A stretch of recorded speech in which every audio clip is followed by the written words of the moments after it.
American နိုင်ငံလား ဟုတ်တယ် American နိုင်ငံ Washington ပြည်နယ် Long Beach မြို့ Long Beach မြို့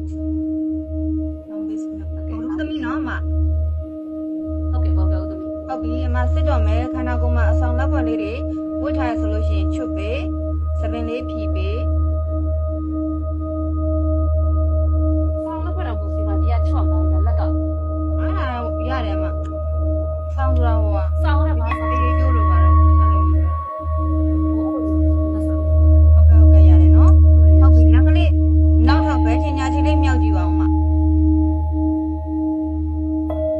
တ်ပြီမြောက်လို့ရတယ်နော်ဒါအမကျွန်တော်အမမြောက်လို့ရတယ်ညီမတို့ဒီဘက်ကပုံကိုယ်ရင်းနဲ့စစ်တဲ့ချင်းမှာအဲ့ဒီထက်တော့ကိုယ်ခွန်အားနဲ့မှကိုလုံးဝမြောက်လို့မရဆိုတာအမမှာအတိုက်ရှိရလို့ခေါ်တယ်တချို့ကြလုံးဝမြောက်လို့မရတာရှိတယ်တချို့ကြနည်းနည်းလေးတယ်မတူဘူးပေါ့နော်တယောက်နဲ့တယောက်နဲ့ဟုတ်ကဲ့နော် ကျွန်မမြောက်လို့ရတယ် ဟုတ်ကဲ့မြောက်လို့ရတယ်နော် ဟုတ်ကဲ့ ဟုတ်ပြီညီမကဒီဘက်က ဟုတ်ကဲ့ အောက်လိုက်ရှိရင်ကတ်နေအောင်နှင်းချထားအဆုံးရှိရင်ကတ်နေအောင်နှင်းချထားဆိုပြီးတစ်ခုချင်းစီစစ်သွားပေးမယ်ဒီဘက်ကကတ်နေအောင်နှင်းချထားဆိုတော့အတန်ရောက်သွားပြီဆိုလို့ရှိရင်အဘက်ကဘဲချင်းညာချင်းမြောက်ပြီးတော့ပြန်ချလေးတယ်ဆိုအဲ့ချက်တော့ပြန်မချနဲ့ညီမကြည့်မယ်နော်လေးတယ်လို့ပြောညီမကိုပြန်ပြီးတော့ ဟုတ်ကဲ့ ဟုတ်ပြီနော် ဟုတ်ကဲ့ ယခုပေါ်နဲ့မှာစစ်ဆေးနေသောအမေရိကန်နိုင်ငံဝါရှင်တန်ပြည်နယ် Long Beach မြို့မှာရှိသောဗုဒ္ဓသမီးရဲ့အသက်နဲ့ခန္ဓာအိုးအိမ်ချမ်းမြေအလောက်အကိုင်နှင့်အခြားဆရာများရဲ့ဆေးထိုးခြင်းဆေးပေါက်ခြင်းဂါထာဆောက်မတ်တဆောက်ရေမန်းဆောက်အင်း